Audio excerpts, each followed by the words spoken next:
Let's continue with chapter 6. So now we're going to consider the endomembrane system. This is the internal membrane system that you find in eukaryotes, but again, not prokaryotes.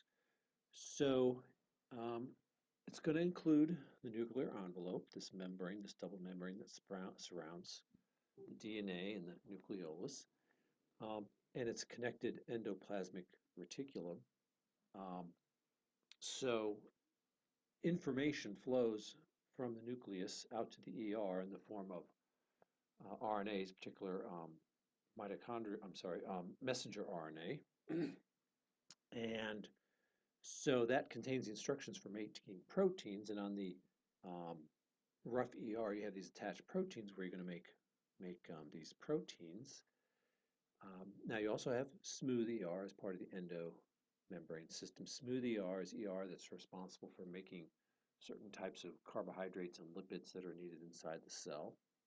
Um, so those proteins are packaged up in transport vesicles, so they're part of the endomembrane system. You can see here's one that's getting ready to break off. You should keep in mind that these membranes, these phospholipids, bilayers are very malleable and can be shaped into different shapes, if you will, different balls, and so they can break off, and then and others can fuse with it. So it's a very dynamic system. These transport vesicles are then taking these proteins, in this case, to the Golgi apparatus, where they are finished off. So here you can think of, for example, we have proteins that consist of different subunits, like hemoglobin, for example, and it's in the Golgi where these different subunits will be put together to make your completed protein. They come in on what's called the cis face. There's a sidedness to the Golgi. And then the finished ones leave from the trans face. Um, so they're packaged up again into transport vesicles. And those transport vesicles can then go to the edge of the cell where their contents will be released, or they can be used inside the cell. And here's an example there where essentially this is a transport vesicle that contains digestive enzymes, and so we then call it a lysosome. And those digestive enzymes, in this case, are going to be used to break down something that has been taken into the cell, or something that is already a cellular component, like this mitochondrion here that is now worn out and needs to be broken down. So this mitochondrion has been enclosed in a vesicle which fuses with the lysosome, and those digestive enzymes then break down the mitochondrion. Um, so you'll notice that this digestion is not just happening out in the liquid part of the cytoplasm. It's being contained within this membrane, and that's because you want these digestive enzymes controlled and contained. You don't want them just leaking out throughout the contents of the cell, because then random things will be digested. And here you're trying to control that process. Um, on the left, this is one where an organism is taken in through phagocytosis, this wrapping of a large object within a portion of the membrane, and then it breaks off and becomes a food vesicle, food vacuole. And so then here the lysosome is fusing with it to digest that food. Um, this is not a process that we do. We don't have intercellular digestion. Our digestion occurs within our digestive tract, and then we absorb the digestive materials. But this is something that would happen in something like an amoeba or paramecium, perhaps. All right. Within plants, part of the internal membrane system they have is the central vacuole, which is surrounded by a membrane, and it, of course, mostly contains water and helps maintain water pressure in that cell and helps keep plant cells what we call turgid, or basically rigid and upright, such that the plant is rigid and upright and it's not wilting. When plant cells dry out and the central vacuole starts to shrink down, that's when the plant is losing water pressure within its cell and will start to wilt. So here's sort of looking at the whole picture again, that information in the nucleus out to the ER where we make these proteins, transported to the Golgi for finishing, and then they're going to be used somewhere else in the cell or released from the cell after they've been finished. Okay, so mitochondria and chloroplast. So these two organelle have an interesting origin, and it's referred to as, or they are referred to as endosymbionts, and the process by which they presumably arose is known as endosymbiosis. And so this is part of the evolution and development of eukaryotic cells from prokaryotic cells. So the way it works, this idea is that early on, um, there were prokaryotes that began to develop sort of an internal membrane system, and in particular, some that begin to wrap or enclose the DNA inside the nucleus, which can help protect DNA, compartmentalize it. So at this point, and that could give those cells an advantage over other cells. And so at this point, we basically have what we might start to identify as a eukaryotic cell or ancestor or progenitor of eukaryotic cells. A little later in time, some of these cells then take in other bacteria, which become the mitochondria. These are bacteria that are particularly good at cellular respiration.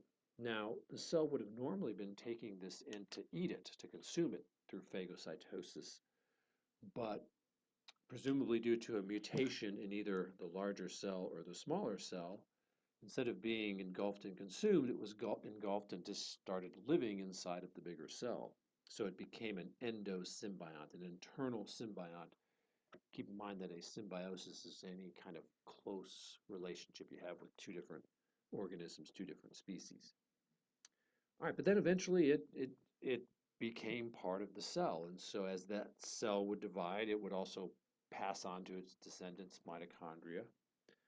Um, well, then at later point in time, some of these eukaryotes that now have mitochondria and a nucleus and all that engulf a basically a photosynthetic bacterium. And instead of digesting it, it becomes part of that cell, and now we identify that as the chloroplast.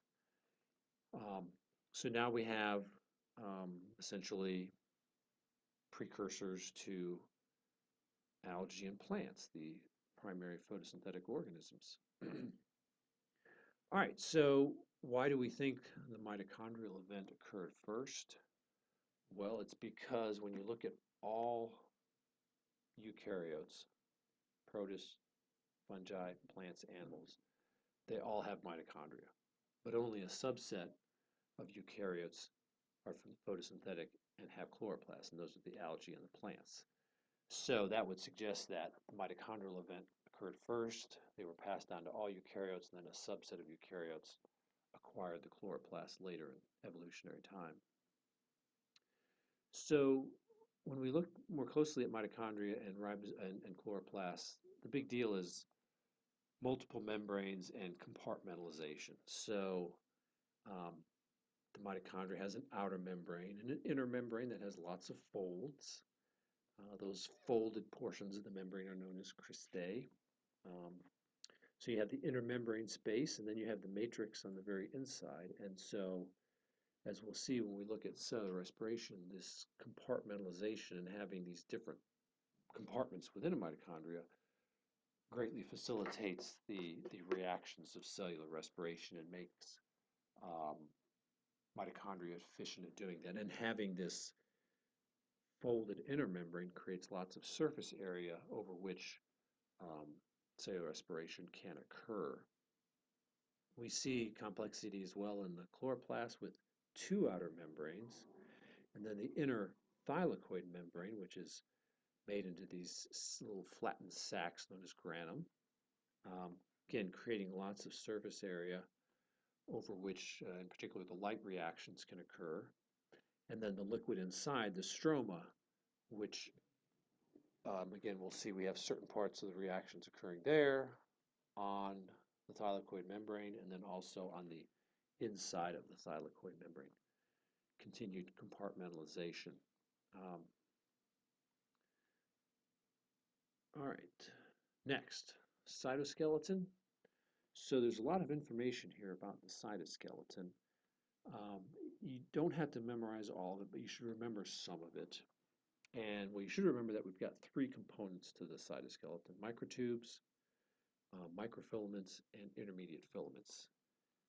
They have somewhat different structure. There is similarity in what they do. They are all involved with maintaining cell shape, as you can see, so giving the cell its structure. And like I said, particularly important in animal cells.